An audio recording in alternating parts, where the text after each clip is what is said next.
ഏറ്റവും കൂടുതൽ ഈ ടാക്സുകളിൽ നിന്ന് സർക്കാരിന് കിട്ടുന്ന GST നിന്ന് തന്നെയാണ്. രണ്ടാമത് കിട്ടുന്ന നമ്മൾ പറഞ്ഞ പോലെ ഹലോ ഹായ് എല്ലാവർക്കും നമ്മുടെ കേരള ബജറ്റുമായിട്ട് ബന്ധപ്പെട്ട വളരെ ഷോർട്ടായിട്ടുള്ള ഒരു ഡിസ്കഷനിലേക്കാണ് നമ്മൾ പോകുന്നത്. അപ്പം നിങ്ങൾക്കറിയാം ഈ അടുത്തിടെ നമ്മുടെ കേരള ഗവൺമെൻറ് ബജറ്റ് പ്രസൻറ്റ് ചെയ്തിട്ടുണ്ടായിരുന്നു അല്ലേ, അതായത് കഴിഞ്ഞ ജനുവരി ലാസ്റ്റിലാണ് പ്രസൻറ്റ് ചെയ്തിട്ടുള്ളത്. ഓക്കെ, അപ്പോൾ അതുമായിട്ട് ബന്ധപ്പെട്ട് വളരെ ബ്രീഫായിട്ട് നമുക്ക് എന്തൊക്കെ കാര്യങ്ങൾ കേരള ബജറ്റിൽ പ്രസൻറ്റ് ചെയ്തിട്ടുണ്ട്, അല്ലെങ്കിൽ എന്തൊക്കെ കാര്യങ്ങളാണല്ലോ നിങ്ങൾക്കറിയാം. കുറേ കാര്യങ്ങൾ പത്രങ്ങളിലൂടെയും മറ്റ് ചാനൽസിലൂടെയും കണ്ടിട്ടുണ്ടാവും. എന്നാലും നമ്മളൊരു ക്രക്സ് ആയിട്ട് എന്തൊക്കെ കാര്യങ്ങൾ നമുക്ക് ബജറ്റ് ഒരു എക്സാം പോയിന്റ് ഓഫ് വ്യൂവിൽ ഒരു PSC ഉദ്യോഗാർത്ഥി അറിഞ്ഞിരിക്കേണ്ടതായിട്ടുള്ള വളരെ പ്രധാനപ്പെട്ട കാര്യങ്ങളാണ് നമ്മൾ ഇന്ന് ഈ ഒരു സെഷനിൽ ഡിസ്കസ് ചെയ്യാൻ പോകുന്നത്. എൻ്റെ പേര് ദർവീഷ്. അപ്പോൾ നമുക്ക് ആ ഒരു സെഷനിലേക്ക് കിടക്കാം. 2026-27 ബജറ്റാണ് നമ്മളിവിടെ ഡിസ്കസ് ചെയ്യാൻ പോകുന്നത്.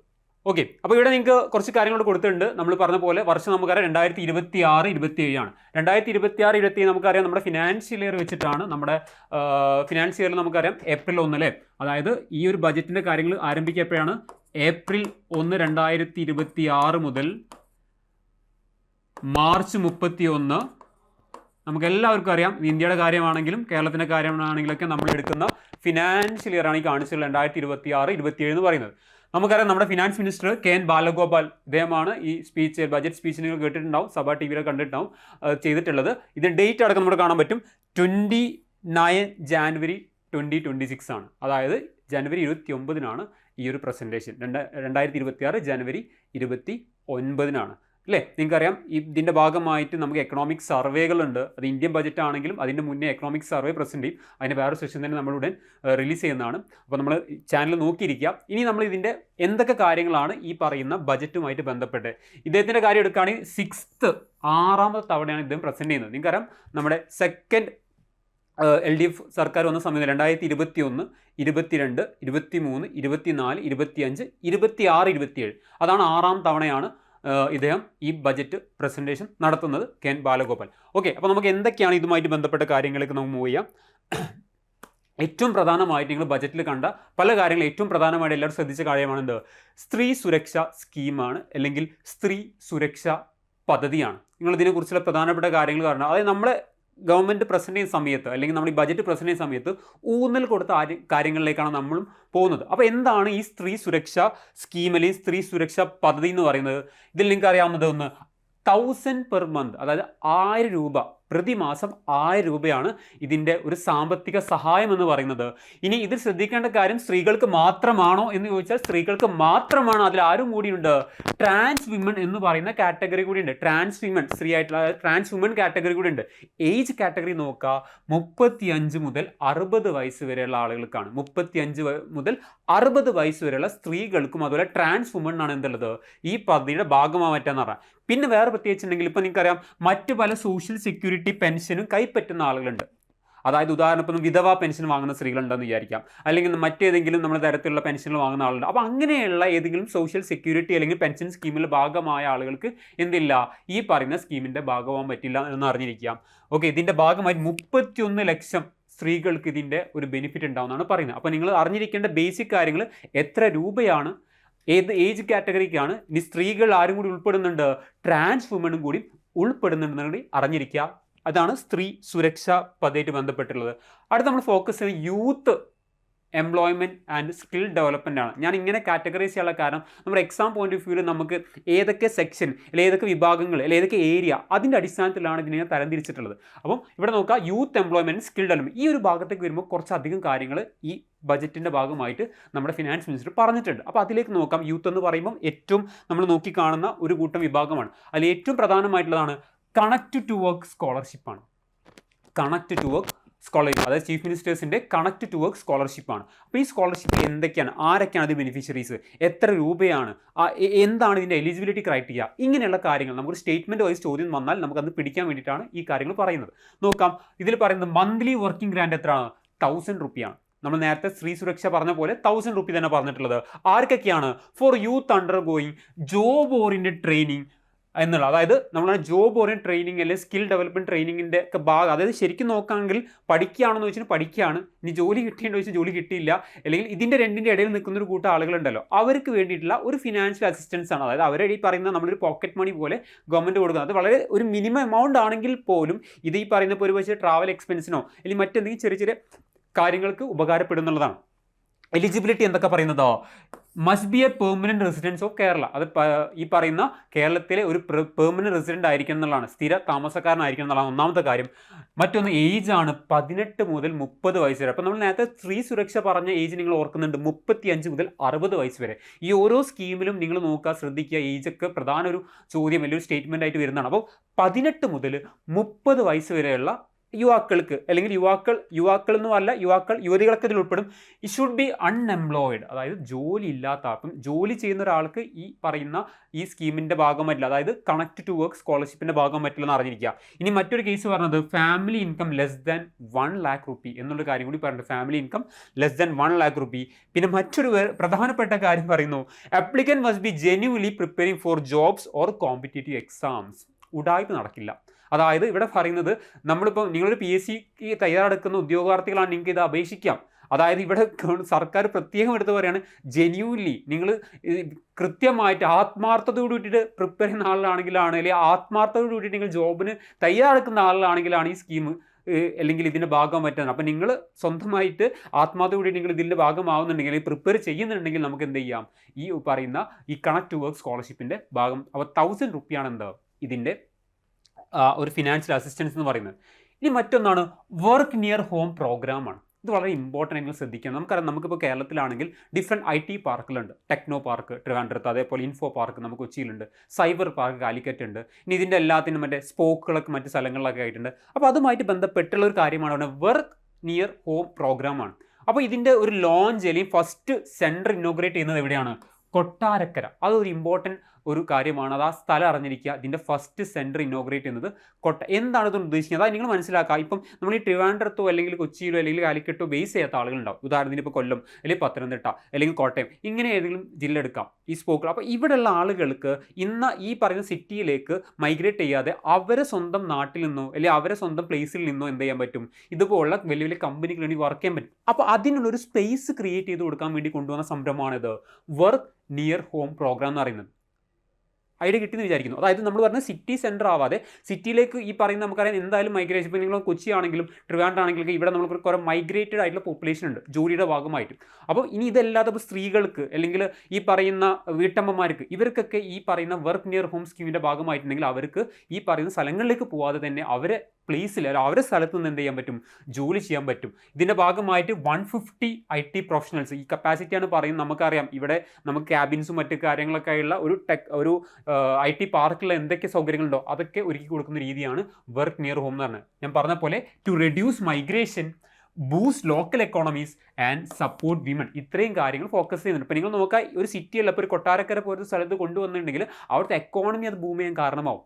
അതേപോലെ തന്നെ മൈഗ്രേഷൻ കുറയും, അതേപോലെ വിമൻസിന് അത് വളരെ സപ്പോർട്ട് ചെയ്യും. അപ്പോൾ ഇങ്ങനെയൊക്കെ ഒരു ഫോക്കസ് വെച്ചിട്ടാണ് എന്ത് ചെയ്തിട്ടുള്ളത്, ഈ വർക്ക് നിയർ ഹോം എന്നുള്ള പ്രോഗ്രാം നമ്മുടെ ബജറ്റിൽ പറഞ്ഞിട്ടുള്ളത്. ഓക്കെ, പ്രൊഫഷണൽ, അതായത് ഇവരുടെ അടുത്ത് തന്നെ, വീട്ടിൻ്റെ അടുത്ത് തന്നെയാണ്. ഇനി ഇത് കൂടാതെ ഇപ്പോൾ നമ്മൾ കൊട്ടാരക്കര ഇനോഗ്രേറ്റ് ചെയ്ത് പറഞ്ഞു, ഇത് കൂടാതെ ഇനി ഒരു 3 സ്ഥലം കൂടി നമ്മൾ ബജറ്റിൽ പറഞ്ഞിട്ടുണ്ട്. ഒന്ന് കമ്മിങ് സെൻറ്റേഴ്സാണ്, കൊല്ലം, മറ്റൊന്ന് വർക്കല, മറ്റൊന്ന് രാമനാട്ടുകര. ഇത് ഓരോന്നിങ്ങനെ കൊല്ലം, വർക്കല, ട്രിവാൻഡ്രം, രാമനാട്ടുകര, കോഴിക്കോട്. അപ്പോൾ ഈ ഒരു സ്ഥലങ്ങളിലേക്കൊക്കെ നമ്മൾ എന്ത് ചെയ്യുന്ന പുതിയ ഈ വർക്ക് നിയർ ഹോം സ്കീം കൊണ്ടുവരാണ്. ഇതിൻ്റെ ഇനോഗ്രേഷൻ്റെ ഭാഗമായിട്ട് നമ്മൾ കൊട്ടാരക്കരയിൽ ആരംഭിച്ച ആ പ്രോഗ്രാം, അതിൻ്റെ ഇനോഗ്രേഷൻ അറിയപ്പെടുന്നത് കമ്മ്യൂൺ എന്നുള്ള പേരിലാണ്. ഇതാദ്യം കാണാൻ പറ്റും, കമ്മ്യൂൺ എന്നുള്ള പേരിലാണ്. KDISC ആണ് ഇതിൻ്റെ ഇനീഷ്യേറ്റീവ് മുന്നോട്ട് വെച്ചിട്ടുള്ളത്.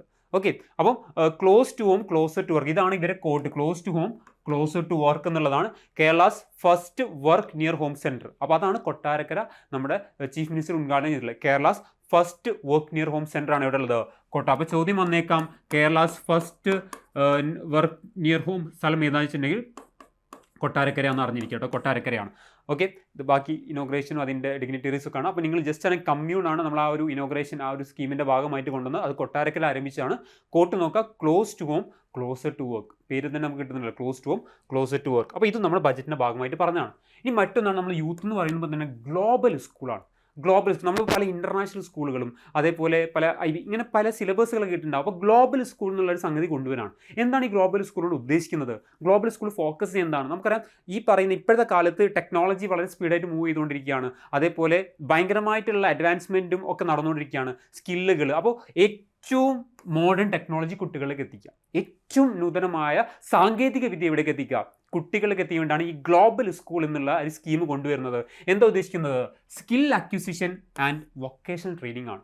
Skill acquisition and vocational training കൊടുക്കുകയാണ് ഇത്. അതും നമ്മളെ ലോകോത്തര നിലവാരമുള്ളതാണ്. നമ്മൾ ഈ പറയുന്ന സാധാ നമ്മൾ VHSC സ്കൂളിൽ അല്ലെങ്കിൽ അങ്ങനത്തെ വൊക്കേഷണൽ ഹയർ സെക്കൻഡറി സ്കൂളിൽ നടത്തുന്ന കാര്യമല്ല. ഈ പറയുന്ന ഇൻ്റർനാഷണൽ ആയിട്ടുള്ള ഗ്ലോബലി വളരെ പോപ്പുലർ ആയിട്ടുള്ള ഫേമസ് ആയിട്ടുള്ള കാര്യങ്ങളാണ് പറഞ്ഞത്. To curb student migration for higher education. ഇത് മെയിനായിട്ട് ഫോക്കസ് ചെയ്യാൻ മനസ്സിലാക്കുക.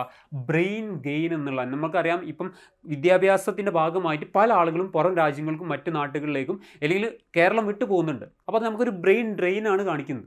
അപ്പോൾ അതിനെ തിരിച്ചു കൊണ്ടുവരാം. അല്ലെങ്കിൽ ആ ബ്രെയിൻ ഡ്രെയിൻ ഇല്ലാതെ നമ്മളെ ബ്രെയിൻ ഗെയിൻ ആക്കി മാറ്റാൻ വേണ്ടിയിട്ട് കൊണ്ടുവന്ന ഇനീഷ്യേറ്റീവാണ് എന്താ ഗ്ലോബൽ സ്കൂൾ എന്ന് പറയുന്നത്. ഇത് എടുക്കുന്ന അല്ലെങ്കിൽ ഇത് ഫോക്കസ് ചെയ്യുന്ന പ്രധാനപ്പെട്ട ഏരിയ ഉണ്ട്.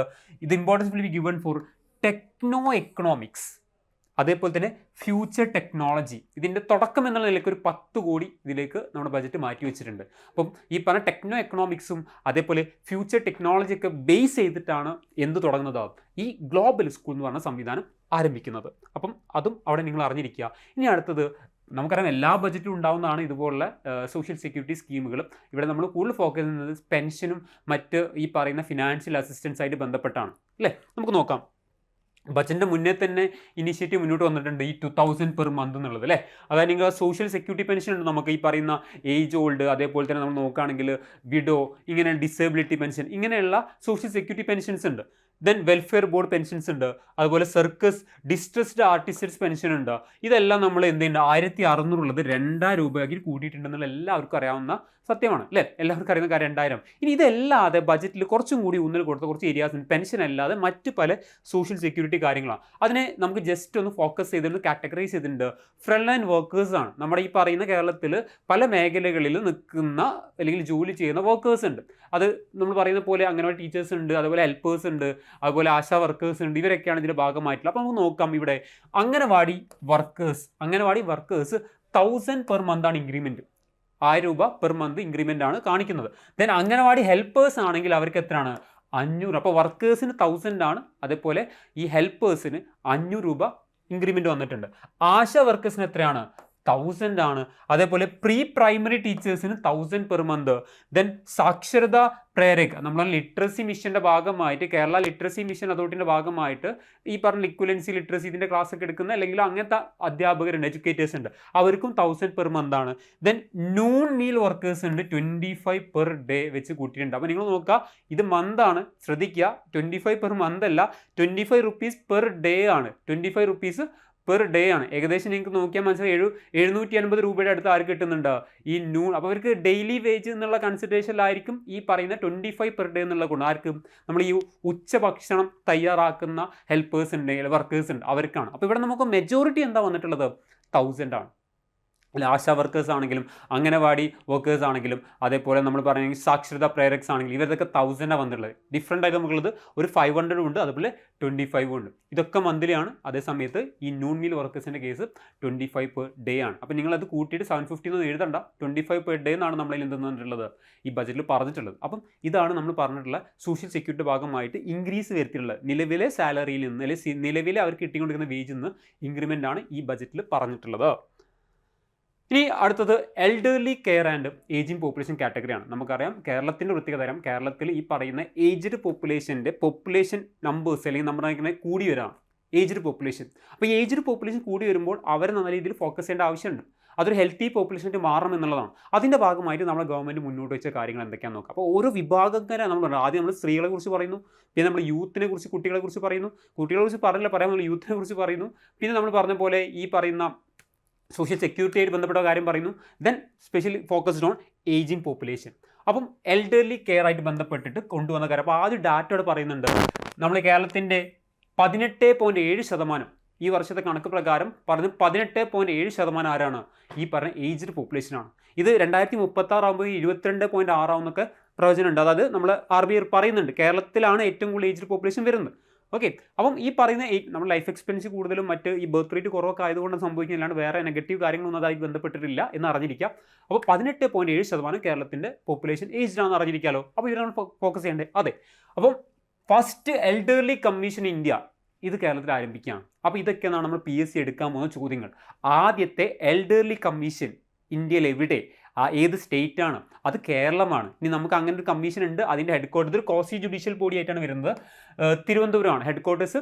തിരുവനന്തപുരമാണ്. അപ്പോൾ തിരുവനന്തപുരം ഹെഡ് ക്വാർട്ടർ ആയിട്ട് ഇന്ത്യയിലെ ആദ്യത്തെ ഒരു എൽഡർലി കമ്മീഷൻ തന്നെ രൂപീകരിക്കണം. ഇവരെ വെൽഫെയറിനും ഇവരെ സപ്പോർട്ടിനും ഇവർക്ക് വേണ്ടിയുള്ള പല കാര്യങ്ങൾക്കും വേണ്ടിയാണ് ഈ ഒരു കമ്മീഷൻ വരുന്നത്. ഇനി മറ്റൊരു പ്രധാനപ്പെട്ട പോയിന്റ് നിങ്ങൾ നോട്ട് ചെയ്ത് വെക്കേണ്ടതാണ്, India's first elderly budget presented. ഇന്ത്യയെ തന്നെ ആദ്യത്തെ എൽഡർലി ബജറ്റ് പ്രസൻറ്റ് ചെയ്ത സ്റ്റേറ്റ് ഏതാണ്? അത് കേരളമാണ്. അതും ഈ ബജറ്റാണ്, 2026-27 ബജറ്റാണ്. അപ്പോൾ ഈ ബജറ്റിന് അത്ര ഇമ്പോർട്ടൻസ് എന്ന് അറിഞ്ഞിരിക്കുക. ബജറ്റ് വരെ ഇമ്പോർട്ടൻ്റ് ആണ്. അപ്പോൾ ഈ ഒരു ബജറ്റ് കഴിഞ്ഞ് ഇനി അടുത്ത ബജറ്റ് വന്നാലും ഈ ബജറ്റിൻ്റെ ഇമ്പോർട്ടൻസ് ഇവിടെ കാണാം. അപ്പം ആദ്യത്തെ നമ്മൾ എൽഡർലി ബജറ്റ് ഇറക്കുന്നത് കേരളമാണ്. അത് ഈ ബജറ്റാണ് 2026-27 അറിഞ്ഞിരിക്കുക. ഇനി ഫോക്കസ് ഏരിയ, ഇപ്പോൾ നമ്മൾ പറഞ്ഞ എൽഡർലി കെയർ ആയിട്ട് ബന്ധപ്പെട്ടാണ് പറയുന്നത്. ഏതൊക്കെ ഏരിയ ഫോക്കസ് ചെയ്യുന്നുണ്ട്? ജെറിയാട്രിക് കെയർ ഉണ്ട്. അത് ജെറിയാട്രിക് കെയർ എന്ന് പറഞ്ഞാൽ ഈ പ്രായമുള്ളവരെ പരിചരിക്കുക, അവരെ സഹായിക്കുക എന്നൊക്കെ ഉള്ളതാണ്. ഇപ്പോൾ നമ്മൾക്ക് വീട്ടിൽ പ്രായമുള്ളവരെ നമ്മൾ ഹെൽപ്പ് ചെയ്യാറുണ്ട് പല കാര്യങ്ങൾക്കും. ഇല്ല അവർക്ക് ഒരു സ്ഥലത്തേക്ക് ഒരു യാത്ര പോകണമെങ്കിൽ, ഇല്ല അവരെ കൈ പിടിച്ച് ഇറക്കണമെങ്കിൽ. അപ്പോൾ ഇങ്ങനെയുള്ള കെയർസ് നമ്മൾ പറയുന്നത് ഇതിനായിട്ടുള്ള വോളണ്ടിയേഴ്സ് ഉണ്ട്. ഓക്കെ, അപ്പം ഈ ഗെറിയാട്രിക് കെയർ ഉണ്ട്. ദെൻ ഇൻകം സപ്പോർട്ട് കൊടുക്കുക അവർക്ക്. അതുപോലെ കെയർ എക്കോണമി, ഇങ്ങനത്തെ ആളുകൾ വൾണറബിൾ ആയിട്ടുള്ള മാർജിനലൈസ് ആയിട്ടുള്ള ആളുകളെ സപ്പോർട്ട് ചെയ്യുക. സിൽവർ എക്കോണമി, ആ ഒരു ടേം അറിഞ്ഞിരിക്കുക. സിൽവർ എക്കോണമി എന്ന് പറയുന്നത് ഇത് തന്നെയാണ്. ഒരു എക്കോണമി, ഇപ്പോൾ കേരള എക്കോണമി എടുക്കുകയാണ്. ഇവിടുത്തെ ഈ വയോജനങ്ങളായിട്ടുള്ള ആളുകൾ, 50 വയസ്സിന് മുകളിലുള്ള ആളുകൾക്ക് ഒരു സപ്പോർട്ടീവ് ആയിട്ടുള്ള ഒരു എൻവയോൺമെൻറ്റ് ക്രിയേറ്റ് ചെയ്യുക. അല്ലെങ്കിൽ അവർക്ക് വേണ്ടിയിട്ടുള്ള കൺസംഷനും അവർക്ക് വേണ്ടിയുള്ള സർവീസ് കാര്യങ്ങളൊക്കെ ഇവിടെ ലഭ്യമാക്കാം. അതുകൊണ്ട് പല ആളുകളും ചൂസ് ചെയ്യുന്നുണ്ട് കേരളത്തെ. അത് കേരളത്തിൽ ഈ പറയുന്ന ഒരു എൽഡർലി സപ്പോർട്ട് കിട്ടുന്നതുകൊണ്ട് തന്നെ പല ആളുകൾ, ഇന്ത്യയിലുള്ള ആളുകളാണെങ്കിൽ കേരളത്തിലുള്ള ആളുകളെയും കേരളത്തിൽ തന്നെ നിൽക്കാൻ നമുക്കറിയാം. ഒട്ടുമിക്ക ഫാമിലീസിലും നമുക്ക് പണ്ടുള്ള പോലെയല്ല, കുട്ടികളൊക്കെ പഠിക്കാനും മറ്റാവശ്യത്തിന് വേണ്ടി അബ്രോഡാണ്. അപ്പോൾ ഈ പറയുന്ന ആളുകൾക്ക് സ്വന്തം നാട്ടിൽ നിൽക്കാനുള്ള ആ ഒരു സന്ദർഭം അല്ലെങ്കിൽ ആ ഒരു എൻവയോൺമെൻറ്റ് ക്രിയേറ്റ് ചെയ്യുന്ന ഒരു economy, that is silver economy എന്നുള്ള പേരിൽ അറിയപ്പെടുന്നത്. അപ്പം silver economy focused on those elder people. നമ്മൾ നോക്കുകയാണെങ്കിൽ ഈ എൽഡർ പീപ്പിൾ, അതായത് 50 വയസ്സിന് മുകളിലുള്ള ആൾക്ക് ജീവിക്കാനുള്ള പല സാഹചര്യങ്ങളും സംവിധാനങ്ങളൊക്കെ ഇവിടെ ഉണ്ടായിരിക്കുക എന്നുള്ളതാണ്. അപ്പോൾ അങ്ങനെയുള്ളൊരു ഫോക്കസ് നമ്മളിവിടെ ചെയ്യുന്നുണ്ട്. നമ്മുടെ കേരളത്തിൻ്റെ ഈ എൽഡർലി ബജറ്റായിട്ട് ബന്ധപ്പെട്ട് നമ്മൾ മുന്നോട്ട് വെച്ചിട്ടുണ്ടെന്നുള്ള അറിഞ്ഞിരിക്കുക. ഇമ്പോർട്ടൻ്റ് ആണ് ഈ ഒരു ഭാഗം, വളരെ ഇമ്പോർട്ടൻ്റ് ആണ്. ഇനി മറ്റൊന്നാണ് Kerala single dwelling place protection act. Kerala single dwelling place protection act, അതിന് പറയുന്നതാണ് ഏക കിടപ്പാടം സംരക്ഷണ നിയമമാണ്. ഏക കിടപ്പാടം സംരക്ഷണ നിയമം. നമുക്കറിയാം, നമ്മൾ ചില ആളുകൾക്ക് ഇപ്പം എന്തെങ്കിലും കാരണം കൊണ്ട് അവർക്ക് വീട് നഷ്ടപ്പെടാണ്. ഇപ്പോൾ ഡെറ്റ് ആവാം, കടമാവാം, അങ്ങനെ അവർ കുടി ഒഴിപ്പിക്കപ്പെടാണ്, അല്ലെങ്കിൽ വീട്ടിൽ നിന്ന് പുറത്താക്കാണ്. അപ്പോൾ അങ്ങനത്തെ ഉള്ള ആളുകൾക്ക് എന്താണ് ഒരു പ്രൊട്ടക്ഷൻ, അല്ലെങ്കിൽ അവർക്കൊരു താമസ സൗകര്യം എന്നുള്ള രീതിയിലാണ് കൊടുക്കുന്നത്. Protects families forcefully evicted from their houses due to debt. കടം കാരണം പുറത്താക്കപ്പെട്ട, കുടിയൊഴിക്കപ്പെട്ടിട്ടുള്ള ആളുകൾക്ക് അല്ലെങ്കിൽ ഫാമിലിക്കുള്ള ഒരു സെക്യൂരിറ്റി ഹൗസിംഗ് സംവിധാനമാണ് ഈ ഒരു ആക്ട് കൊണ്ട് പ്രാബല്യത്തിൽ വരാൻ പോകുന്നത്. ആക്ട് വന്നിട്ടുണ്ട്, ഓക്കെ, നടപ്പിലാവാൻ പോകുന്നത്. ഇനി എഡ്യൂക്കേഷൻ ആൻഡ് സ്കോളർഷിപ്പാണ്. നമ്മൾ ഓരോ ഏരിയ നിങ്ങൾ ശ്രദ്ധിക്കുക. നിങ്ങൾ എല്ലാത്തിനും ഒരു ക്വസ്റ്റ്യൻ പോയിന്റ് ഓഫ് വ്യൂവിൽ നിങ്ങളതിനെ കാണാം. ഓക്കെ, നമുക്ക് ഈ പറഞ്ഞ ബജറ്റ് എന്ന് പറഞ്ഞാൽ നമുക്ക് 2026 നമ്മൾ നിരവധി എക്സാമുകളാണ് നമുക്ക് മുന്നിൽ വരാൻ പോകുന്നത്. നിരവധി എക്സാം വരുന്നുണ്ട് PSCയുടെ സൈഡിൽ നിന്ന്. അപ്പോൾ ഇത്രയും എക്സാമുകളിൽ ഇതായിട്ടൊരു ചോദ്യം വരില്ല. നിങ്ങൾക്ക് എന്താ ഇതായിട്ട് ബന്ധപ്പെട്ട പല ചോദ്യങ്ങളും വരാൻ സാധ്യതയുള്ള മേഖലയാണ് നമ്മൾ പറഞ്ഞു കൊടുക്കണം. ബജറ്റും ഉണ്ട്, നമുക്ക് സർവേ ഉണ്ട്. നമ്മൾ ആദ്യം ബജറ്റ് ഡിസ്കസ് ചെയ്യാം. എഡ്യൂക്കേഷൻ ആൻഡ് സ്കോളർഷിപ്പാണ്. അപ്പോൾ എഡ്യൂക്കേഷൻ ആൻഡ് സ്കോളർഷിപ്പിൽ നിങ്ങൾ എല്ലാവരും കേട്ടിട്ടുണ്ട് ഈ ഒരു കാര്യം, അതായത് ഫ്രീ ഹയർ എഡ്യൂക്കേഷനാണ്. ഹയർ എഡ്യൂക്കേഷൻ നമുക്കറിയാം, +2 തലം വരെ നമുക്കിപ്പം നിലവിൽ ഫ്രീ ആണ്. ഗവൺമെൻറ് എയ്ഡഡ് സ്ഥാപനങ്ങൾ ഫ്രീ ആണ്. അതുപോലെ ഈ ഹയർ എഡ്യൂക്കേഷൻ ശ്രദ്ധിക്കുക. ഹയർ എഡ്യൂക്കേഷൻ എന്ന് പറയാൻ നമുക്കറിയാം +2 കഴിഞ്ഞിട്ടുള്ളതൊക്കെ ഹയർ എഡ്യൂക്കേഷനാണ്. ഇവിടെ എല്ലാ കോളേജുകളും ഫോക്കസ് ചെയ്യുന്നില്ല. നമ്മൾ ഫോക്കസ് ചെയ്യുന്നതാണ് ആർട്സ് ആൻഡ് സയൻസ് കോളേജസ് ആണ്. നമ്മൾ സാധാ ആർട്സ് സബ്ജക്റ്റ് അല്ലെങ്കിൽ സയൻസ് സബ്ജക്റ്റ് പഠിക്കുന്ന കോളേജുകൾക്കാണ്, അല്ലെങ്കിൽ അവിടെ ഈ പഠന എയ്ഡഡ് ഗവൺമെൻറ് പഠിക്കുന്നവർക്കാണ് എന്താ ഫ്രീ ആയിട്ടുള്ള എഡ്യൂക്കേഷൻ കൊടുക്കുന്നത്. ഓക്കെ, അപ്പോൾ അതൊരു വലിയൊരു ഒരു ചേഞ്ചാണ് വരുത്താൻ പോകുന്നത്. ഇത്രയും കാലം നമ്മൾ +2 വരെ ആയിരുന്നു, അതെന്ത് ചെയ്തു നമ്മൾ ഹയർ ലെവൽ. കാരണം നമ്മളിപ്പോൾ കേരള മോഡൽ ഡെവലപ്മെൻറ്റ് എന്നൊക്കെ പറയുമ്പോൾ എന്തുകൊണ്ടാണ് ഈ ഒരു കേരള മോഡൽ ഡെവലപ്മെൻറ്റ് വരാനുള്ള കാരണം? ഇങ്ങനെ ഓരോ കാലഘട്ടങ്ങളിൽ നമ്മൾ ഓരോ ഗവൺമെൻറ്റിൽ കൊണ്ടുവരുന്ന പല റെവല്യൂഷണറി ചേഞ്ചസ് ആണ്. ഇതാണ് ബാക്കിയുള്ള സ്റ്റേറ്റുകളോ ബാക്കിയുള്ള രാജ്യങ്ങളോ അഡോപ്റ്റ് ചെയ്യുന്നത്. അതുകൊണ്ടാണ് ഇതൊരു ചേഞ്ചാണ്. ഈ ചേഞ്ച് ഇനി കമ്മിങ്, അല്ലെങ്കിൽ നമ്മൾ നോക്കുകയാണെങ്കിൽ വരും ബജറ്റുകളിൽ മറ്റ് സംസ്ഥാനങ്ങൾ അഡോപ്റ്റ് ചെയ്തിരിക്കാം. അപ്പോൾ ഇത് അറിഞ്ഞിരിക്കുക, ഒരു ഫ്രീ ഹയർ എഡ്യൂക്കേഷൻ കൊടുക്കുകയാണ് ആർട്സ് ആൻഡ് സയൻസ് കോളേജിൽ വിദ്യാർത്ഥികൾക്ക്. മറ്റൊന്ന് ഉന്നതി ഓവർസീസ് കോളേജ്. ഇത് കുറച്ച് മുന്നുള്ള സ്കോളർഷിപ്പ് തന്നെയാണ്. ഇത് ഫോക്കസ് ചെയ്യുന്നത് ഇതിൻ്റെ ക്രൈറ്റീരിയ, ഇതിൻ്റെ എലിജിബിലിറ്റി, ആരൊക്കെയാണ് ഇതിൻ്റെ ബെനിഫിഷ്യറീസ് നിങ്ങൾ അറിഞ്ഞിരിക്കുക.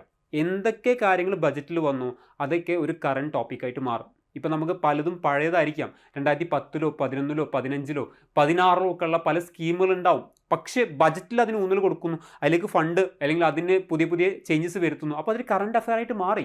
ബജറ്റ് എന്ന് പറഞ്ഞാൽ അറ്റ് ദ സെയിം ടൈം നമ്മൾ പഠിക്കുന്ന സ്കീമും കറണ്ട് അഫെയറും എല്ലാം കൂടി, സമകാലീന കാര്യങ്ങളുണ്ട്, ആനുകാലിക കാര്യങ്ങളുണ്ട്, ഇതെല്ലാം കൂടി ചേർന്ന ഒരു സംഗതിയാണ് എന്ത് നമ്മുടെ ബജറ്റ് എന്ന് പറയുന്നത്. അപ്പോൾ ഇവിടെ നിങ്ങൾ നോക്കുക, ഉന്നതി ഓവർസീസ് സ്കോളർഷിപ്പ് ആണ്, നിങ്ങൾ കേട്ടിട്ടുണ്ടാവും, ഓവർസീസ് ആണ്. അത് വിദേശ പഠനത്തിന് വേണ്ടിയിട്ട് പ്രത്യേകിച്ച് ശ്രദ്ധിക്കുക. അത് ഫോക്കസ് ചെയ്യുന്ന ഗ്രൂപ്പ് എന്ന് പറഞ്ഞാൽ സ്കെഡ്യൂൾ കാസ്റ്റ്, സ്കെഡ്യൂൾ ട്രൈബ് കമ്മ്യൂണിറ്റിയാണ്.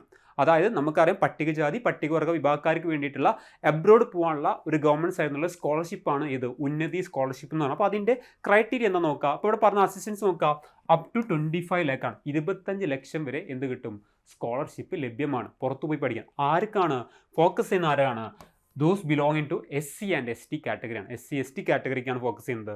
ഇവിടെ ശ്രദ്ധിക്കേണ്ട കാര്യം എല്ലാവർക്കും ഉണ്ട് കേട്ടോ. അതായത് നമ്മൾ പറയുക, ഇവിടെ നമുക്ക് അങ്ങനെ ഒരു ജെൻഡർ ഡിസ്ക്രിമിനേഷൻ കമ്പാരിറ്റീവ്ലി കുറവാണ്. ഇങ്ങനത്തെ കാര്യങ്ങളെല്ലാം നമ്മൾ നോക്കിക്കഴിഞ്ഞാൽ ഇപ്പോൾ വേജിൻ്റെ കാര്യത്തിലാണെങ്കിലും അതേപോലെ ഈ സ്കോളർഷിപ്പിൻ്റെ കാര്യത്തിലാണെങ്കിലൊക്കെ ഇവിടെ ഡിസ്ക്രിമിനേഷൻ ഇല്ല. അപ്പോൾ ഇവിടെ focus all genders without any restrictions, ആർക്കും ഇതിൻ്റെ ഭാഗമാവാൻ പറ്റും എന്നാണ് പറയുന്നത്.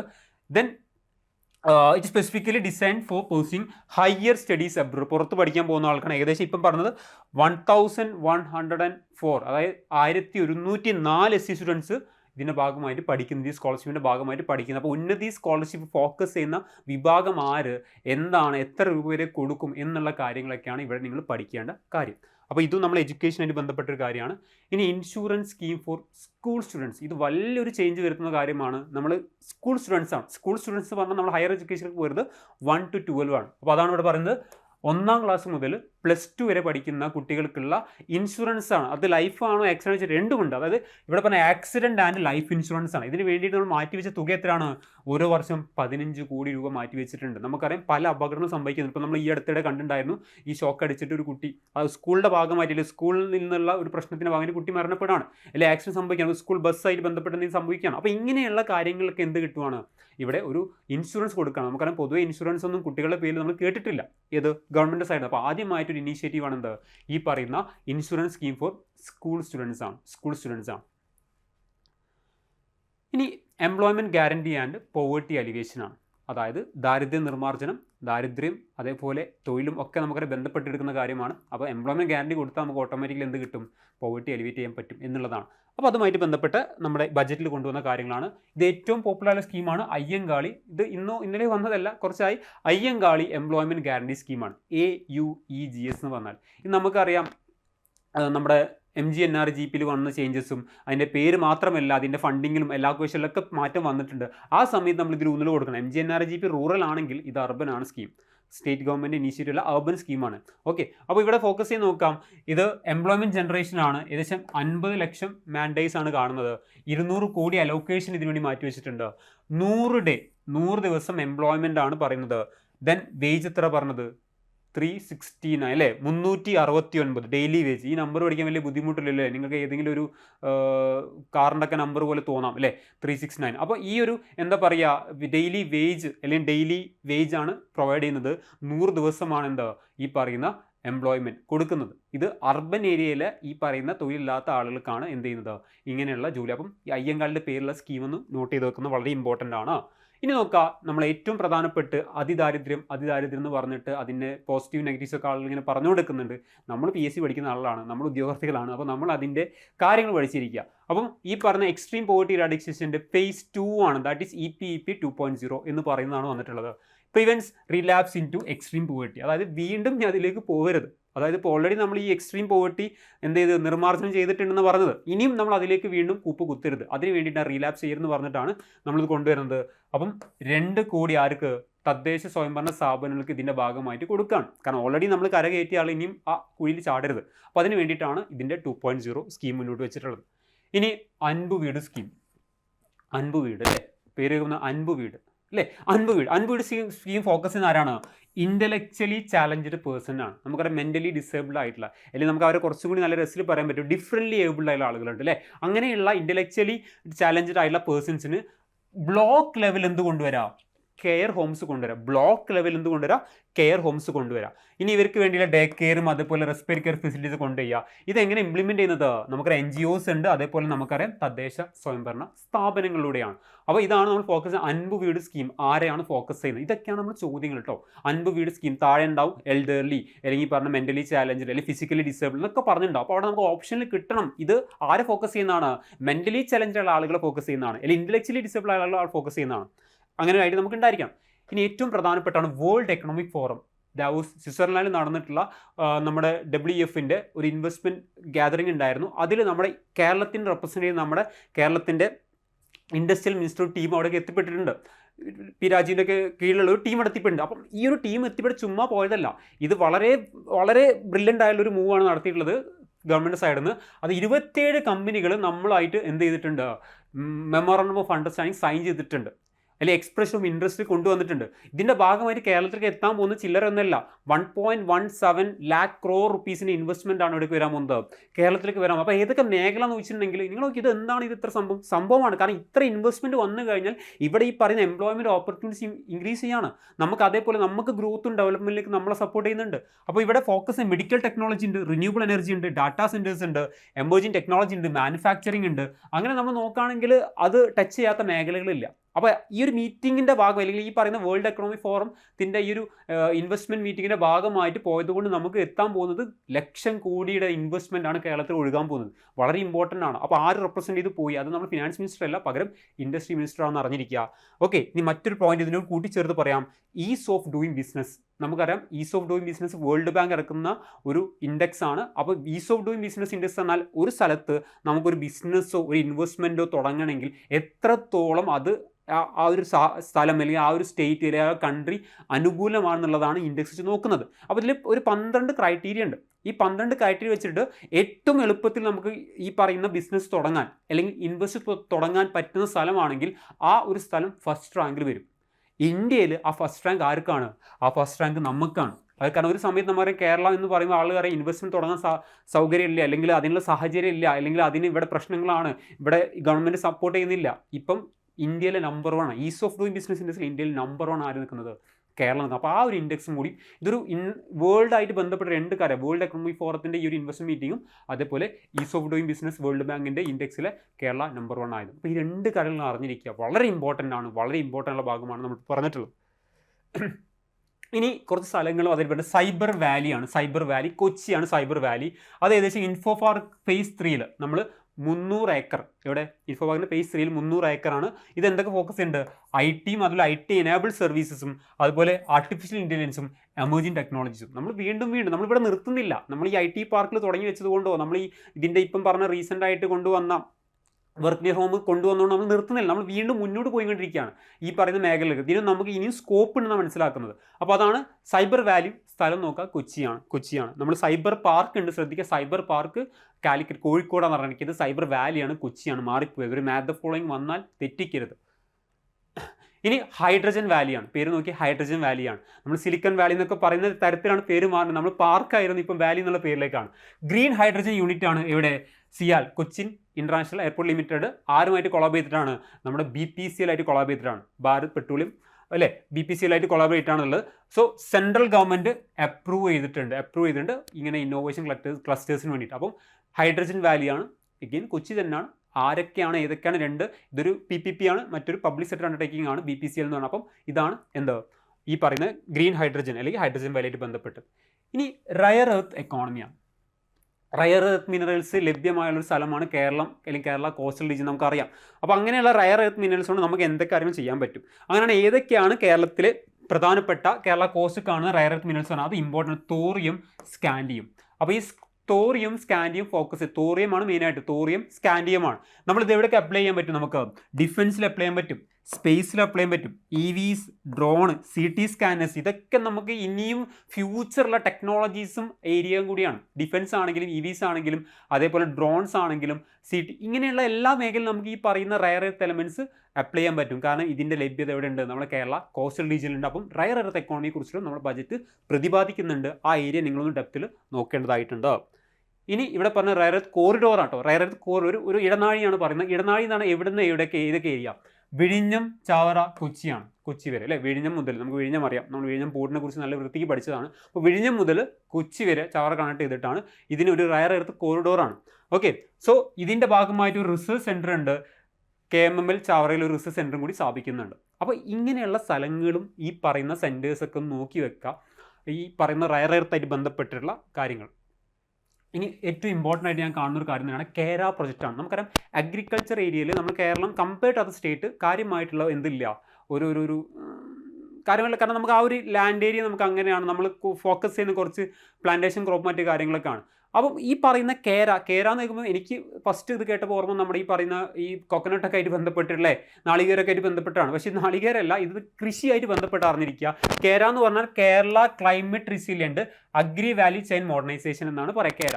ഓക്കെ, അപ്പോൾ ഈ കേര ഒരു വേൾഡ് ബാങ്ക് അസിസ്റ്റഡ് പ്രൊജക്റ്റ് അറിഞ്ഞിരിക്കുക. അപ്പം ഇവിടെ ഈ കേര പ്രൊജക്റ്റിന് അസിസ്റ്റ് ചെയ്യുന്ന ആരാണ്? വേൾഡ് ബാങ്ക് എന്ന് പറഞ്ഞിരിക്കുക, വേൾഡ് ബാങ്ക് ആണ്. ഇനി climate reason agriculture value chain ആണ് ഫോക്കസ് ചെയ്യുന്നത്, 100 കോടിയാണ്. ഇതൊരു പെർട്ടിക്കുലർ ക്രോപ്പ് അല്ല, അഗ്രികൾച്ചർ സെക്ടർ മൊത്തത്തിലേക്ക് ഫോക്കസ് ചെയ്യാനുള്ള ഒരു പ്രൊജക്റ്റ് ആണ്. എന്ത് ഈ പറയുന്ന കേര നമ്മളെ സഹായിക്കുന്ന ആരാണ്? ലോക ബാങ്കാണ്. അപ്പോൾ കേര എന്ന് കേൾക്കുമ്പോൾ അതിന് ഫുൾ ഫോം ഉണ്ട്. അത് ഫുൾ ഫോം നമ്മൾ മനസ്സിലാക്കി കഴിഞ്ഞാൽ നമുക്കത് ഒരു പെർട്ടിക്കുലർ ക്രോപ്പ് അല്ല, മൊത്തം കേരളത്തിലെ അഗ്രികൾച്ചറായിട്ട് ബന്ധപ്പെട്ടാണെന്നാണ് ഇവിടെ പറയുന്നത്. അടുത്തൊരു പ്രധാനപ്പെട്ട കാര്യമാണ് വൈൽഡ് ലൈഫ് കോൺഫ്ലിക്റ്റ് ആണ്. നമുക്കറിയാം കേരളത്തിൽ പല സ്ഥലങ്ങളിൽ, ഇപ്പോൾ വയനാടാണെങ്കിലും ഇടുക്കി ആണെങ്കിലും മറ്റ് സ്ഥലങ്ങളിലൊക്കെ ആണെങ്കിലും ഈ വൈൽഡ് ലൈഫ് കോൺഫ്ലിക്റ്റ് ഉണ്ടാവാറുണ്ട്. അതായത് ഈ പറയുന്ന കാടിനോടനുബന്ധിച്ച് അല്ലെങ്കിൽ താമസിക്കുന്ന ആളുകളൊക്കെയാണ് ഫേസ് ചെയ്യാറുള്ളത്. അപ്പോൾ അതിന് വേണ്ടിയിട്ട് Kerala is the first state to declare wildlife attack as a special disaster. Okay, അത് കേരളത്തിൻ്റെ ഒരു സ്പെഷ്യൽ ഡിസാസ്റ്ററായിട്ട്, ഒരു സ്പെഷ്യൽ നമ്മൾ പറയുന്ന ദുരന്തമായിട്ട്, ഒരു പ്രത്യേക ദുരന്തമായിട്ട് പരിഗണിച്ചിട്ടുണ്ട്. എന്തിനെ? ഈ വൈൽഡ് ലൈഫ് അറ്റാക്കിന്, അതായത് ഹ്യൂമൻസിനെ അറ്റാക്ക് ചെയ്യുന്നതൊക്കെ നമ്മൾ എന്തായാലും സ്പെഷ്യൽ ഡിസാസ്റ്റർ ആയിട്ട് കൺസിഡർ. അപ്പോൾ കേരളമാണ് ആദ്യത്തെ സ്റ്റേറ്റ് കേട്ടോ. നമ്മൾ കേരളം ആദ്യത്തെ എന്നുള്ള പല കാര്യങ്ങളും ഇപ്പോൾ ഡിസ്കസ് ചെയ്ത് കഴിഞ്ഞു. എൽഡർലി കെയറിൻ്റെ കേസ് നമ്മൾ പറഞ്ഞു കഴിഞ്ഞു അല്ലേ, അതുപോലെ എൽഡർലി കമ്മീഷനെ കുറിച്ച് പറഞ്ഞു കഴിഞ്ഞു. ഇപ്പോൾ ഇവിടെ പറയുന്നു സ്പെഷ്യൽ ഡിസാസ്റ്റർ, ഇതിലൊക്കെ കേരളമാണ് മുന്നിൽ first state to declare wildlife attack as a special disaster of the state എന്ന് പറയുകയാണ്. Then one of the India's highest compensation സിസ്റ്റമാണ് അല്ലേ, ഹയസ്റ്റ് കോമ്പൻസേഷൻ നഷ്ടപരിഹാരം കൊടുക്കുന്ന ഒരു സംവിധാനമാണ് ഇത്, നമ്മളിതിൻ്റെ ഭാഗമായിട്ടുള്ളത്. ഇനി ഏറ്റവും പ്രധാനപ്പെട്ട മറ്റൊരു കാര്യം നേറ്റിവിറ്റി കാർഡാണ്. നമ്മൾ പൊതുവെ സ്കൂളുകളിലും കോളേജിലൊക്കെ പോകുമ്പോൾ നമ്മൾ നേറ്റിവിറ്റി കാർഡ് കേട്ടിട്ടുണ്ടാവും. ഇവിടെ നമ്മൾ ഈ നേറ്റിവിറ്റി കാർഡ് ഫോക്കസ് ചെയ്യാനുള്ള കാരണം, ഇപ്പോൾ നമുക്ക് കേന്ദ്ര അല്ലെങ്കിൽ യൂണിയൻ ഗവൺമെൻറ് സൈഡിൽ നിന്ന് പലതരത്തിലുള്ള സിറ്റിസൺഷിപ്പായിട്ട് ബന്ധപ്പെട്ടാണെങ്കിൽ SIR ആയിട്ട് ബന്ധപ്പെട്ടൊക്കെ പലതരത്തിലുള്ള പ്രശ്നങ്ങൾ, ആൾക്കൊരു പേടി, ഇനി നമ്മളെ പിടിച്ച് പുറത്തിടോ, അല്ലെങ്കിൽ നമ്മളെ നമുക്ക് വോട്ട് ചെയ്യാനുള്ള പവർ ഉണ്ടാവോ, അല്ലെങ്കിൽ വോട്ട് ചെയ്യാൻ പറ്റില്ലേ, ഇങ്ങനെയൊക്കെ പല ചോദ്യങ്ങളും ഇങ്ങനെ നമ്മളെ ചുറ്റിപ്പറ്റി കിടക്കുന്നുണ്ട്. അപ്പോൾ അതിൻ്റെ ഭാഗമായിട്ട് കേരളം മുന്നോട്ട് വെച്ചാണ് ടു സോൾവ് ദ കൺസേൺസ്. ആളുകൾക്ക് എന്താണെന്ന് അറിയാത്തൊരു അവസ്ഥ, ഇപ്പം നമ്മൾ സിറ്റിസൺ ഇനി അതിൽ നിന്ന് പുറത്താവോ, അല്ലെങ്കിൽ SIR നമ്മൾ വരില്ലേ, വോട്ട് ചെയ്യാൻ പറ്റുമോ, അപ്പോൾ ആ ഒരു കൺസേൺ ഉണ്ട്. സോ അവർക്ക് വേണ്ടിയിട്ട് എന്താണ് ഒരു പരിഹാരം കണ്ടെത്താൻ വേണ്ടി ഒരു legal document for residence of Kerala, അതായത് നമ്മളെ കേരള സർക്കാർ ഒരു ലീഗൽ ഡോക്യുമെൻറ്റ് തരാണ്. അതായത് കേരളത്തിലെ ഓരോ റെസിഡൻസിനും ഈ പറയുന്ന നമ്മൾ കേരളക്കാരാൻ തെളിയിച്ചുകൊണ്ടുള്ള ഒരു ലീഗൽ ഡോക്യുമെൻ്റ് ആണ്. അതോടുകൂടി പിന്നെ പേടിക്കേണ്ട ആവശ്യമില്ല, നമ്മളിനി സിറ്റിസൺ ആവാതിരിക്കാൻ പോകുന്നില്ല. സോ ഇതിന് വേണ്ടിയിട്ടൊരു സ്പെഷ്യൽ ലോ തന്നെ നമ്മൾ ഇനാക്ട് ചെയ്യുന്നുണ്ട്. അപ്പോൾ ഇതാണ് ഈ പറഞ്ഞ നേറ്റിവിറ്റി കാർഡ്. വളരെ ഇമ്പോർട്ടൻ്റ് ആണ് നേറ്റിവിറ്റി കാർഡ് എന്നതായിട്ട് ബന്ധപ്പെട്ടാണ് അറിഞ്ഞിരിക്കുക. ബജറ്റിൽ പറഞ്ഞൊരു കാറ്റഗറിയാണ് ഗിഗ് വർക്കേഴ്സ്. നമുക്കറിയാം ഗിഗ് വർക്കേഴ്സ് എന്ന് പറയാം, നമുക്കറിയാം പാർട്ട് ടൈം ആയിട്ടും എല്ലാതൊക്കെ ജോലി ചെയ്യുന്ന ആളാണ് ഗിഗ് വർക്കേഴ്സ് എന്ന് പറയുന്നത്. ഗിഗ് വർക്കേഴ്സ് നമ്മൾ മനസ്സിൽ ആദ്യം വരും, നമുക്കറിയാം ഈ പറയുന്ന ഫുഡ് ഡെലിവറിയും അതേപോലെ നമ്മുടെ ഓൺലൈൻ ഡെലിവറി ടീമുകളാണ്. അവർ മാത്രമല്ല കേട്ടോ, ഗിഗ് വർക്കേഴ്സ് ആണ് കുറേ കാറ്റഗറി ആളുകളുണ്ട്, എല്ലാം നമ്മളിപ്പോൾ പറയുന്നില്ല. അപ്പം മെയിനായിട്ട് അവർ ഫോക്കസ് ചെയ്യാം. അപ്പോൾ ഈ പറയുന്ന ഇങ്ങനെ ഡെലിവറി ഏജന്റുമാരോ ഡെലിവറി ബോയ്സും അല്ലെങ്കിൽ ഇങ്ങനത്തെ ആളുകളൊക്കെ ഉണ്ട്. അപ്പോൾ അവർക്ക് വേണ്ടിയിട്ടുള്ള ഒരു സപ്പോർട്ടാണ് ഇതിൽ വരുന്നത്. ഒരു വെൽഫെയർ ബോർഡ് രജിസ്ട്രേഷൻ കൊണ്ടുവരിക, അതേപോലെ അവർക്കൊരു ഹബ്ബ് ക്രിയേറ്റ് ചെയ്യുക, റെസ്റ്റ് എടുക്കാൻ വേണ്ടിയിട്ട് മറ്റു കാര്യങ്ങൾക്ക് വേണ്ടിയിട്ടൊക്കെ. ഇതിന് അവർ വർക്കിംഗ് കണ്ടീഷൻ കുറച്ചുകൂടി ഇമ്പ്രൂവ് ചെയ്യുക. കാരണം പൊതുവേ ഒരു ജോബ് സെക്യൂരിറ്റിയോ മറ്റു തരത്തിലുള്ള ഒന്നും ഇല്ലാത്തൊരു കാറ്റഗറി കൂട്ടമാണ് ഇത് ഗിഗ് വർക്കേഴ്സ് എന്ന് പറഞ്ഞാൽ. കാരണം ഇപ്പോൾ കേരളത്തിലാണെങ്കിലും ഇന്ത്യയിലാണെങ്കിലും ഗിഗ് വർക്കേഴ്സിനാണ് കൂടി വരികയാണ് ഒരു ദിവസം കൂടുമ്പോൾ. അപ്പോൾ അവരെ സപ്പോർട്ട് ചെയ്യാൻ വേണ്ടിയിട്ട് നമ്മൾ ഗവൺമെൻറ് മുന്നോട്ട് വെച്ച ഇനീഷ്യേറ്റീവാണ് എന്താ ഈ പറയുന്ന കാര്യങ്ങളൊക്കെ. VS സെൻറ്റർ ആണ്. VS സെൻറ്റർ നമുക്കറിയാം VS അച്യുതാനന്ദൻ, നമ്മൾ ഫോമർ ചീഫ് മിനിസ്റ്ററാണ്. അപ്പോൾ അദ്ദേഹത്തിൻ്റെ എന്താ പറയുക ലൈഫും സ്ട്രഗിൾസൊക്കെ ഡോക്യുമെൻ്റ് ചെയ്യാൻ വേണ്ടിയിട്ട് ഒരു സെൻറ്റർ തുടങ്ങുകയാണ്. ആ സെൻറ്റർ തുടങ്ങുന്നത് എവിടെയാണ്? തിരുവനന്തപുരത്താണ്. അപ്പോൾ നമ്മൾ AKG സെൻറ്റർ എന്നൊക്കെ പറയുന്ന പോലെ ഒരു ലെഫ്റ്റ് സൈഡിൽ നിന്നുള്ള ഒരു ഇനീഷ്യേറ്റീവാണ് എന്ത് VS സെൻറ്റർ എന്ന് പറഞ്ഞാൽ VS അച്യുതാനന്ദൻ്റെ പേരിൽ അദ്ദേഹത്തിൻ്റെ പല കാര്യങ്ങളും സ്ട്രഗിൾസും ജീവചരിത്രമൊക്കെ മുന്നോട്ട് വെച്ചിട്ടുള്ള സംഗതിയാണ് VS സെൻറ്റർ. ഇനി ഇത് കുറച്ച് മുന്നേ നിങ്ങൾ കേട്ടിട്ടുണ്ടാവും, ഈ ഒരു സൂ ആയിട്ട് ബന്ധപ്പെട്ട് നമ്മൾ തൃശ്ശൂർ സുവോളജിക്കൽ പാർക്ക് കേട്ടിട്ടുണ്ട്, പുത്തൂർ. അപ്പോൾ തൃശ്ശൂർ സുവോളജിക്കൽ പാർക്കായിട്ട് പുത്തൂരായിട്ട് ബന്ധപ്പെട്ടിട്ട് നമുക്ക് ബജറ്റിൽ വന്നതാണ് ഡിസൈനർ സൂ എന്ന് പറഞ്ഞു. ഡിസൈനർ സൂ, പുത്തൂർ ഡിസൈനർ സൂ ആണ്. നിങ്ങൾ ആ സൂ കണ്ടു, നമുക്ക് ഓൾറെഡി തൃശ്ശൂർ സൂ ഉണ്ട്. അപ്പോൾ ആ സൂ റീലൊക്കേറ്റ് ചെയ്യാണ്. റീലൊക്കേറ്റ് എന്ന് പറഞ്ഞിട്ടുണ്ടെങ്കിൽ അതുപോലെയല്ല, വളരെ അഡ്വാൻസ് ആയ രീതിയിൽ സൂവിനെ നമ്മളിപ്പോൾ ഒരു ഇന്റർനാഷണൽ ലെവലിലേക്ക് മാറ്റാം, ആ തരത്തിലാണ് സൂവിനെ കൊണ്ടുവന്നുള്ളത്. So it is India's first designer zoo. ഇന്ത്യയിലെ ആദ്യത്തെ, ഇന്ത്യയിൽ ഇങ്ങനത്തെ സൂ ഇല്ല, അതാണ് പ്രത്യേകത. നിങ്ങൾ പല സൂവും കണ്ടിട്ടുണ്ടാവും, വലിയ വലിയ സൂകളും കുറേ മൃഗങ്ങളുള്ളതൊക്കെ കണ്ടിട്ടുണ്ടാവും. പക്ഷേ ഇന്ത്യയിലെ ആദ്യത്തെ ഡിസൈനർ സൂ ആണിത്. ഇതെന്ന് പറഞ്ഞാൽ മറ്റൊന്ന് ഏഷ്യാസ് സെക്കൻഡ് ലാർജസ്റ്റ് ഡിസൈനർ സൂ ആണ്. ഏഷ്യ സെക്കൻഡ് ലാർജ് ഡിസൈനർ സൂ ആണ്. അപ്പോൾ ഇതിൻ്റെ പിന്നിൽ വ്യക്തിയുടെ പേരും കൂടി ഇവിടെ പറയുന്നുണ്ട്. അതായത് ഒരു ഓസ്ട്രേലിയൻ ആർക്കിടെക്റ്റാണ് ഡിസൈൻ ചെയ്തിട്ടുള്ളത്, ജോൺ കോയ് എന്ന് പറഞ്ഞ ഒരാളാണ്. ഏകദേശം 338 ഏക്കറിലാണ് പുത്തൂർ ഈ ഒരു സൂ വരാൻ പോകുന്നത്. നിങ്ങൾ കണ്ടിട്ടുണ്ടാവും, നമ്മൾ പുറം രാജ്യങ്ങൾക്ക് പോയിട്ടുണ്ടെങ്കിൽ നമുക്ക് ഓപ്പൺ ആയിട്ട് മൃഗങ്ങളെ കാണാൻ പറ്റുന്ന രീതി, ട്രക്കിലൂടെയോ ചില വെഹിക്കിളിലൂടെയൊക്കെ നമുക്ക് കാണാൻ പറ്റും. കൂട്ടിലിടുന്നതിനേക്കാൾ കൂടുതൽ അത്ര ഒരു എന്താ പറയുക, ആ മൃഗങ്ങൾക്ക് അവരുടേതായുള്ളൊരു ഫ്രീഡം ഒക്കെ കാണിച്ചുകൊണ്ടുള്ള, അല്ലെങ്കിൽ ആളുകൾക്ക് ആ രീതിയിൽ മനസ്സിലാക്കാൻ പറ്റുന്ന രീതിയിലുള്ളൊരു സംഗതിയാണ് മുന്നോട്ട് വരാൻ പോകുന്നത്. ആളുകൾക്ക് വിസിറ്റ് ചെയ്യാനുള്ള സമയമൊക്കെ പറയും. അപ്പോൾ ഇത് ഒരു ഇനീഷ്യേറ്റീവാണ്, 512 കോടിയാണ്. അപ്പോൾ ഇതൊരു ടൂറിസം ഇനീഷ്യേറ്റീവാണ്. നിങ്ങൾ നോക്കുക, ഇന്ത്യയിലെ ഫസ്റ്റാണ്, ഇന്ത്യയിലില്ല അങ്ങനത്തെ സൂ. അപ്പോൾ നിങ്ങൾ നോക്കാം, പല സൂകൾ കണ്ടാൽ ഈ പറഞ്ഞ മൃഗങ്ങളെയും സൂവിനൊക്കെ ഇഷ്ടപ്പെടുന്ന ആളുകൾ പലതും കണ്ടിട്ടുണ്ടാവും. അപ്പോൾ അവർ ഇനി ഈ പറഞ്ഞ തൃശ്ശൂർ എന്ന് പറയുന്ന അല്ലെങ്കിൽ കേരളത്തിലേക്ക് എത്തിക്കൊണ്ടിരിക്കുകയാണ്. ഇങ്ങനത്തെ ഒരു സൂ വന്നു കഴിഞ്ഞാൽ ആ ഒരു എക്സ്പീരിയൻസ് കിട്ടാൻ വേണ്ടിയിട്ട്. അപ്പോൾ അതാണ് ഇവിടെ ഈ പുത്തൂരിലെ ഡിസൈനർ സൂ എന്ന് പറയുന്നത്. ഇനി നമ്മൾ PSC ഉദ്യോഗാർത്ഥികൾക്കാണെങ്കിലും മറ്റ് ഗവൺമെൻറ് ഉദ്യോഗാർത്ഥികൾ ഇപ്പോൾ ഓൾറെഡി സർവീസുള്ള ആൾക്കൊക്കെ ഒരു സന്തോഷം തന്ന കാര്യമാണ് ഈ 12th പേ കമ്മീഷൻ എന്ന് പറയുന്നത്. അപ്പോൾ 12th പേ റിവിഷൻ കമ്മീഷനാണ് മുന്നോട്ട് വെച്ചിട്ടുള്ളത്. സോ അത് അനൗൺസ് ചെയ്തിട്ടുണ്ട്. ഇപ്പോൾ 3 മാസത്തിനുള്ളിൽ, ഇപ്പോൾ ഇത് നമ്മൾ ജനുവരി 29 കാര്യങ്ങളൊക്കെ മുന്നോട്ട് വന്നുള്ളത്. 3 മാസം, ഫെബ്രുവരി, മാർച്ച്, ഏപ്രിൽ ഇതാകുമ്പോൾ ഏകദേശം നമുക്ക് ഈ ഒരു റിവിഷൻ വരും. അപ്പം ഇത് ഇങ്ങനെ വരികയാണെങ്കിൽ ഏകദേശം നല്ലൊരു ഇമ്പ്രൂവ്മെൻറ്റ് ഉണ്ടാവുന്ന പറയുന്നത്. ഏകദേശം 38% എന്ത് വരും, ഈ പറയുന്ന സാലറിയിൽ ഇമ്പ്രൂവ്മെൻറ്റ്. അപ്പോൾ 23,000 ഒക്കെയാണ്, ഏകദേശം 30+ മാറും എന്ത്, ഈ ഉദ്യോഗാർത്ഥികളുടെ അല്ലെങ്കിൽ ഉദ്യോഗസ്ഥന്മാരുടെ സാലറി. അപ്പോൾ പെട്ടെന്ന് സർവീസ് കയറാൻ നോക്കുക. പെട്ടെന്ന് സർവീസ് കയറിയാൽ നമുക്ക് ഈ പറയുന്ന സാലറി ഇൻക്രിമെൻറ്റോട് കൂടിയിട്ട് മുന്നോട്ട് പോകാം. KSFE ആയിട്ട് ബന്ധപ്പെട്ട ഒരു കാര്യം ഒന്നുമില്ല. KSFE എന്ന് പറഞ്ഞാൽ നമുക്കറിയാം ഒരു നോൺ ബാങ്കിങ് ഫിനാൻഷ്യൽ കമ്പനിയാണ്. ബാങ്ക് ഇതര ധനകാര്യ കമ്പനി ആയിട്ട് വർക്ക് ചെയ്യുന്ന സംവിധാനമാണ് KSFE എന്നാണ്. അപ്പോൾ KSFE ആയിട്ട് ബന്ധപ്പെട്ട ഒരു പ്രധാനപ്പെട്ട കാര്യം പറയുകയാണ്, KSFE cross ₹1 lakh cross business volume. 1 lakh crore business volume cross ചെയ്ത ഇന്ത്യയിലെ ആദ്യത്തെ NBFC ആണ്. ഇന്ത്യയിലെ ആദ്യത്തെ NBFC. ഇത് നിങ്ങളോട് ചോദിക്കുക ഏതാണ് ഇന്ത്യയിലെ ആദ്യത്തെ എന്നുള്ള ചോദിക്കുക. KSFE ആയിട്ട് ബന്ധപ്പെട്ട് താഴെ തന്നിരിക്കുന്ന പ്രസ്താവനകൾ നിരീക്ഷിക്കുക, ശരിയായത് എഴുതാം എന്നൊക്കെ പറഞ്ഞു. അപ്പോൾ ഇങ്ങനെയുള്ള സ്റ്റേറ്റ്മെൻറ്റ് വന്നാൽ അറിഞ്ഞെങ്കിൽ KSFE ആണ് ഇന്ത്യയിലെ ആദ്യത്തെ ഈ 1 ലക്ഷം കോടി ക്രോസ് ചെയ്യുന്ന ഒരു നോൺ ബാങ്കിങ് ഫിനാൻഷ്യൽ കമ്പനി അല്ലെങ്കിൽ ബാങ്ക് ഇതര ധനകാര്യ സ്ഥാപനം എന്ന് പറയുന്നത്. ഓക്കെ, അപ്പോൾ ഇതാണ് ഇതുമായിട്ട് ബന്ധപ്പെട്ട ബജറ്റിൽ വന്നിട്ടുള്ള ബജറ്റ് പ്രസൻറ്റേഷൻ്റെ ഭാഗമായിട്ട് നമുക്ക് കുറേ ഫിഗേഴ്സും കാര്യങ്ങളുണ്ട്. ഞാൻ അതിനേക്കാൾ കൂടുതൽ ഊന്നൽ കൊടുക്കുന്ന ഈ കാര്യങ്ങളൊക്കെ കാണാം. ഇങ്ങനെയുള്ള പ്രൊജക്റ്റുകളും കാര്യങ്ങളൊക്കെയാണ്. ഫിഗേഴ്സ് നമുക്ക് പറയാം, ഡിസ്കസ് ചെയ്യാം. ഫിഗേഴ്സിലേക്ക് നമുക്ക് പോകാം, എന്തൊക്കെയാണ് ഇതായിട്ട് ബന്ധപ്പെട്ട കാര്യങ്ങൾ.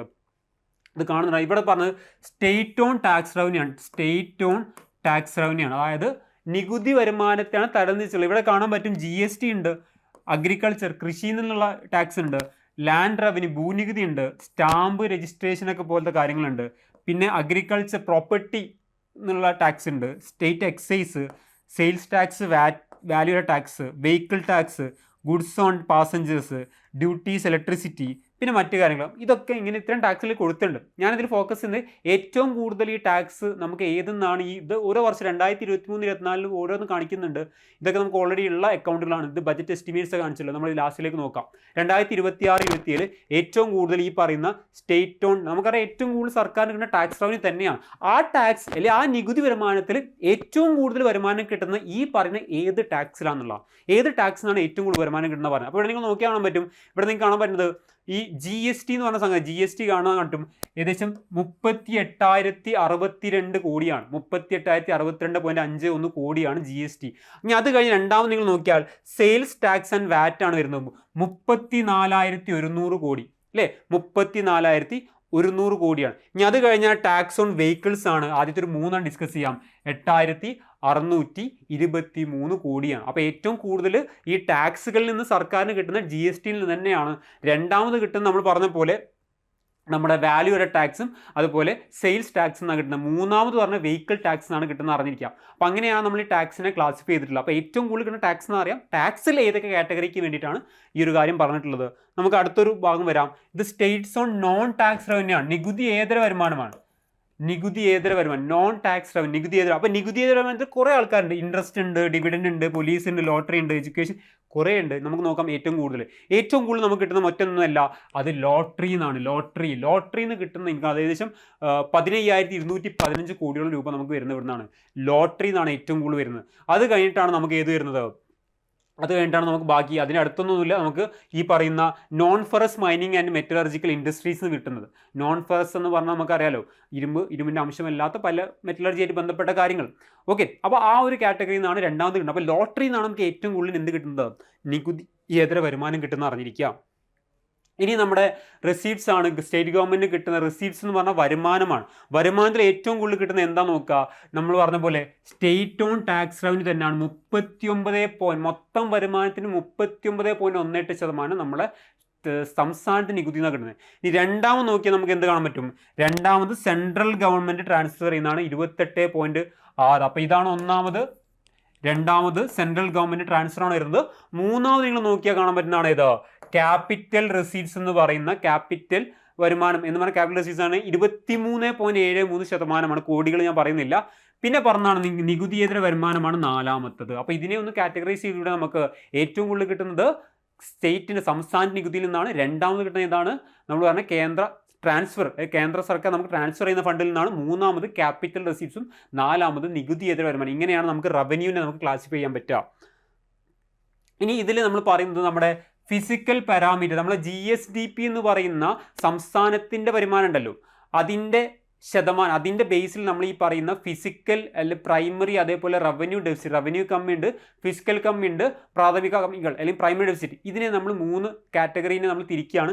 നിങ്ങൾക്ക് ഇവിടെ 2024 ഇതാണ് ലേറ്റസ്റ്റ്. കഴിഞ്ഞ ഈ 2024-25 ഡാറ്റ നമ്മുടെ കയ്യിലുണ്ട്. അത് വെച്ചിട്ടാണ് പറഞ്ഞത് നമുക്ക് ഏറ്റവും കൂടുതൽ വരുന്ന ഈ 3 ഏറ്റവും കൂടുതൽ വരുന്നതാണ് ഫിസിക്കൽ ഡെഫിസിറ്റ് ആണ് ഏറ്റവും കൂടുതൽ വരുന്നത്. 3.86 ആണ്. GDPയുടെ 3.86%. GDP അല്ല, GSDP. സംസ്ഥാനത്തിൻ്റെ GDPയുടെ 3.86% നമ്മുടെ ഫിസിക്കൽ ഡെഫിസിറ്റ് എന്ന് പറഞ്ഞാൽ ഫിസിക്കൽ കമ്മിയാണ്. ഇനി നമ്മൾ നോക്കുകയാണെങ്കിൽ 2.49% GSDPയുടെ 2.49% നമുക്ക് എന്താണ്, റവന്യൂ കമ്മിയാണ്. ഇനി പ്രൈമറി ഡെഫിസിറ്റ് ആണ് ഏറ്റവും കുറവ്, 1.53%. ഈ ശതമാനങ്ങൾ നിങ്ങൾ പഠിച്ചിരിക്കണം. പരീക്ഷയ്ക്ക് ചോദിച്ചിട്ടുണ്ട്. കഴിഞ്ഞ സെക്രട്ടറി അസിസ്റ്റന്റിന് ചോദിച്ചിട്ടുണ്ട്, സെക്രട്ടറി അസിസ്റ്റന്റ് മെയിൻസിന് വരെ ചോദിച്ചിട്ടുണ്ട്. അപ്പോൾ അത് പഠിച്ചിരിക്കുക. ഇനി നമുക്ക് വരാൻ പോണ യൂണിവേഴ്സിറ്റി, ഡിഗ്രി തലം പരീക്ഷകളിലെല്ലാം ഈ പറയുന്ന ഡെഫിസിറ്റൊക്കെ ആയിട്ട് ബന്ധപ്പെട്ട കാര്യങ്ങൾ ചോദിച്ചിരിക്കും. അത് അറിഞ്ഞിരിക്കുക. നിങ്ങൾ ഇത് കാണാനുള്ള ഇക്വേഷനൊക്കെ നിങ്ങൾക്ക് അറിയാം, നമ്മൾ ബജറ്റിൽ പഠിച്ചിട്ടുള്ളതാണ്. അപ്പോൾ ഫിസിക്കൽ ഡെഫിസിറ്റ് എന്നുള്ളതും റവന്യൂ ഡെഫിസിറ്റും പ്രൈമറി ഡെഫിസിറ്റൊക്കെ എന്താണെന്ന് നമുക്ക് കൃത്യമായി അറിഞ്ഞിരിക്കണം അല്ലേ. അപ്പോൾ ഈ പറയുന്ന 3 കാര്യങ്ങളുടെ ഈ പറയുന്ന ഫിഗേഴ്സും അറിഞ്ഞിരിക്കുക. ഒരു 2 വർഷത്തെങ്കിലും മിനിമം പഠിച്ചിരിക്കുക. കാരണം പൊതുവേ നമ്മൾ FRBM ആക്ട് പറയുന്നത് ഈ ഫിസിക്കൽ ഡെഫിസിറ്റ് 3%, റവന്യൂ ഡെഫിസിറ്റ് 0% എത്തിക്കാനാണ്. 3 എന്നുള്ളതിലൊക്കെ ചില മാറ്റങ്ങൾ ഈ അടുത്തിടെ വരുത്തിയിട്ടുണ്ട്. 4.5 വരെയൊക്കെ ആവാം. എസ്കേപ്പ് ക്ലോസുകളൊക്കെ ഉണ്ട്. അപ്പോൾ 3% ഫിസിക്കൽ ഡെഫിസിറ്റ് GDP നമ്മൾ അതിനേക്കാൾ കൂടുതൽ അപ്പം കാണിച്ചില്ല, 3.86 ഈ റവന്യൂ എന്നാണ് 0 ആക്കാനാണ് പറയുന്നത്, റവന്യൂ സർപ്ലസ് ആക്കാനാണ് പറയുന്നത്. അപ്പോൾ അത് 2.49. അപ്പം ആ തരത്തിലേക്ക് അച്ചീവ് ചെയ്യാനാണ് ഇങ്ങനെയുള്ള FRBM ആക്ട് പോലത്തുള്ള ആക്ടുകളൊക്കെ നമുക്ക് നിലവിലുള്ളത് നമുക്കറിയാം. അപ്പോൾ ഇതാണ് നമ്മുടെ പാരാമീറ്റേഴ്സ്. ഇനി ഇവിടെ പറഞ്ഞത് നമ്മുടെ 1 rupee കേസിൽ 1 രൂപ നമുക്ക് എവിടെ നിന്നൊക്കെ വരുന്നു, റവന്യൂ അക്കൗണ്ടും നമുക്ക് അതേപോലെ എക്സ്പെൻഡിച്ചറും ഉണ്ട്. അപ്പോൾ നമ്മൾ നോക്കുകയാണെങ്കിൽ 1 രൂപ എവിടെ നിന്നൊക്കെ വരുന്നു, 1 രൂപ നമ്മൾ തരംതിരിക്കുകയാണ്. എവിടെ നിന്നൊക്കെയാണ് ഏറ്റവും കൂടുതൽ വരുന്നത്, എവിടെ നിന്നാണ്, സെയിൽസ് ടാക്സ് ആൻഡ് ഡ്യൂട്ടീസ് ആണ്. അതായത് 43.21% ഈ പറയുന്ന ഓൾറെഡി നമ്മൾ പറഞ്ഞു ടാക്സ് തന്നെയാണ്, ടാക്സാണ് വരുന്നത്. രണ്ടാമത്തെ നോക്കുകയാണെങ്കിൽ 21.42% നോൺ ടാക്സ് നികുതിയേതര വരുമാനമാണ്. മൂന്നാമത് നമ്മൾ നോക്കുകയാണെങ്കിലാണ് ഏത് വരുന്നത്, ഈ പറയുന്ന ഷെയർ ഓഫ് സെൻട്രൽ ടാക്സിൻ്റെ ഷെയർ വരുന്നത് മൂന്നാമതാണ്. നാലാമത് നമ്മൾ നോക്കുമ്പോൾ ഡെഫിസിറ്റ് ആണ്. അഞ്ചാമത് നോക്കുമ്പോൾ ഇൻട്രസ്റ്റ് റിസീപ്റ്റ്സ് ആണ്. അപ്പോൾ ഇതാണ് നമ്മുടെ കാറ്റഗറി. അപ്പോൾ ഏറ്റവും കൂടുതൽ ടാക്സ് ആണെങ്കിൽ രണ്ടാമത് വരുന്നത് ഇതാണ്, നികുതിയേതരാണ്. മൂന്നാമതാണ് നമ്മുടെ സെൻട്രലിൻ്റെ ഷെയർ നമുക്ക് കിട്ടുന്നത്. നാലാമത് വരുന്ന ഡെഫിസിറ്റും, അഞ്ചാമത് ഇൻട്രസ്റ്റ്. നിങ്ങൾ ആദ്യത്തെ 3 നോക്കി വെക്കാം. അതൊക്കെയാണ് നമ്മൾ ചോദ്യങ്ങൾ 1 കൊടുക്കുന്നത്. ഇനി 1 രൂപ നമ്മൾ ചിലവാണെങ്കിൽ expenditure of rupee 2026-27 revenue account നോക്കണമെങ്കിൽ ചിലവാകുമ്പോൾ നമ്മൾ ഏറ്റവും കൂടുതൽ ചിലവാക്കുന്നത് ഡെവലപ്മെൻറ്റ് എക്സ്പെൻഡിച്ചറാണ്. 49.98, ഏകദേശം 50% തന്നെ നമ്മൾ ചിലവാക്കുന്നത് വികസന ചെലവുകളായിട്ടാണ്. അപ്പോൾ ഏറ്റവും കൂടുതൽ സർക്കാർ ചിലവാക്കുന്നത് വികസന ചെലവുകളായിട്ട് ചിലവാക്കുന്നത്.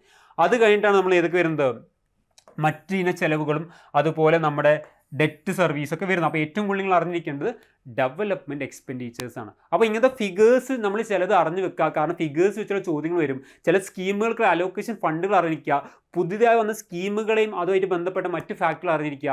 കാരണം നമുക്ക് വരാനിരിക്കുന്ന എല്ലാ എക്സാമുകളിലേക്കും നമുക്ക് ഇതുമായിട്ട് ബന്ധപ്പെട്ട ചോദ്യങ്ങൾ പ്രതീക്ഷിക്കാവുന്നതാണ്. സോ ബജറ്റ് എന്ന് പറയുന്നത് നമ്മൾ ഇനി 2027 അടുത്ത ബജറ്റ് വരുന്നവരെ ഈ ബജറ്റാണ് നമുക്ക് ഏറ്റവും റെലവൻ്റ് ആയിട്ടുള്ളത്. അപ്പോൾ നല്ല രീതിയിൽ നോക്കിക്കഴിഞ്ഞാൽ നമുക്ക് എക്സാമിലെ കറണ്ട് അഫയേഴ്സിൻ്റെ ഒരു ഭാഗം നമുക്കിവിടെ ബജറ്റോടുകൂടി ക്ലിയർ ആവും. അപ്പോൾ നല്ല രീതിയിൽ പ്രിപ്പയർ ചെയ്യുക, നല്ല രീതിയിൽ പഠിക്കുക, ഉടനെ തന്നെ നമ്മൾ എന്താക്കുക, ഒരു സർവീസിൻ്റെ ഭാഗമായിട്ട് മാറാം. Thank you.